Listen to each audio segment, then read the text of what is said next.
In this video, we're going to give you the pros and cons of staying or visiting Medellin, Colombia. First pro, if you ask me, is the beautiful surroundings. If you look behind me, it's absolutely beautiful. This city is basically in a giant valley.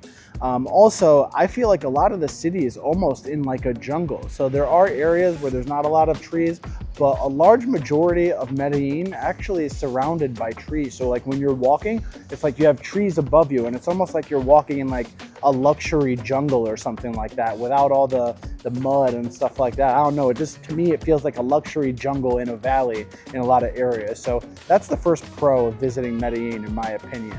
Plus, it's also very nice year-round. They call it the land of eternal spring. So if you're looking for a place to get away for a week or two, away from the cold, that's another big pro as well. The second pro that I would say is the affordability. The affordability here is actually pretty crazy. You can get a place to stay for anywhere from $600 to $1,000. If you pay $1,000, you're gonna get somewhere very nice, very affordable. The food is affordable. You can get food anywhere between $2 and $10. If you go to a really nice place, maybe it's 20, 30 bucks.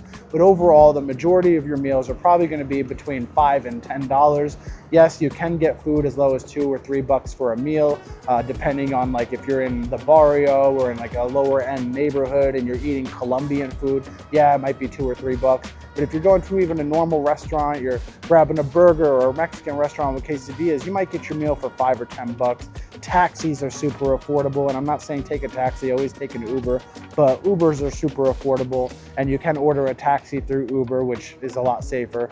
But what I'm saying is that you can get an Uber for anywhere between $2 and maybe $5. Most of the time, I never get an Uber that's more than like $8 to $10, but the majority of the time, they're like $2 to $5 or $8 to $10, depending on how far you're going. But it's incredibly affordable. I was actually looking at an Uber from airport to a hotel that I was staying at in Connecticut. It was only a 12-minute ride. From the airport, it was $44. I can travel 30 minutes out here and spend $8. So it's absolutely insane, the value that you're getting from the cost of living, the food, the activities, the travel. It's very affordable. So I would say that's the next pro. The third pro I would say is the people are very receptive to you and they're very nice overall.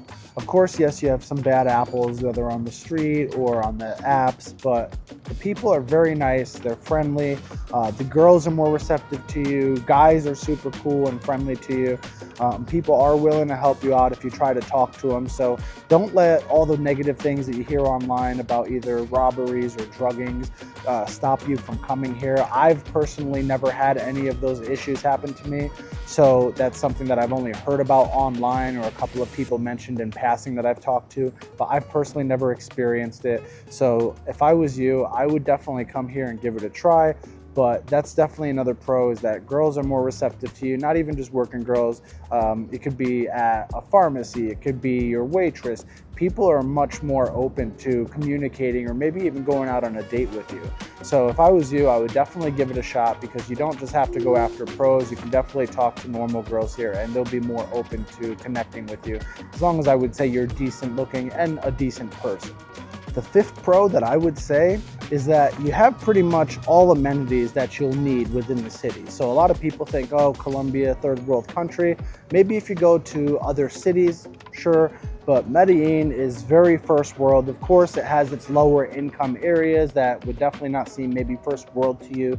But as I've mentioned in previous videos, if you're staying in El Poblado or Laureles or Envigado or even Berlin, very nice. You can get Mexican food, Indian food, Italian food.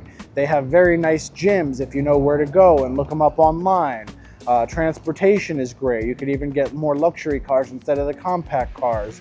There's plenty to do. You can go parasailing, you can go bike riding, hiking, clubbing, on tours to Comuna 13 or Pablo Escobar. Like, there's a lot of different things that you can do as well. The apartments are incredibly nice. If you go on Airbnb, the majority of them are like luxury apartments, very nice, modern, remodeled as well. So that would probably be the fifth pro, is that it is a lot more modernized and up to date than people give it credit for.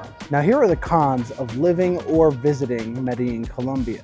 Well, the first con I would say is that the weather could be hit or miss. Although it doesn't really get cold, occasionally it can get cool, which is still a nice relief from when it's hot. But as you see behind me, sometimes the rain can come in. It can be 30 minutes or it can be several hours, but it usually doesn't rain a lot of days in a row unless it's rainy season. So that's just something that you have to get used to. One time it could just be nice out and then it could just be raining the next minute. If you're from Florida, that's something that you might deal with as well. Sun showers that just come out of nowhere. So not a big deal, but just something that you should be aware of. The next con is that a lot of people don't speak English. You do come across some people that do speak English, more so than in more provincial areas. But in my opinion, I think that there's not that many people that speak English. So if I was you, I would try to pick up a little bit of Spanish. This way you're able to maybe order your food, say thank you, understand what somebody's saying when they say, well, what do you want to drink? Or what do you want for your food? Or at least when they're just giving you how much something costs. So just learning a little bit of Spanish can bring you a long way just to make you conversational in daily life. This way you're not looking at your phone every 2 seconds. The next con is you do have to be on your toes a little bit more than you would in other places. So walking around, maybe having your phone out, somebody may try to snatch it or something like that may happen to you. It's unlikely, it hasn't personally happened to me, but if I was you, I would just keep an eye out. Don't trust people too easily. And if you're from somewhere like New York or maybe certain parts of California, certain parts of Florida, maybe you are already on your toes a little bit. You come from the streets or something, so it's not that big of a deal. You already are.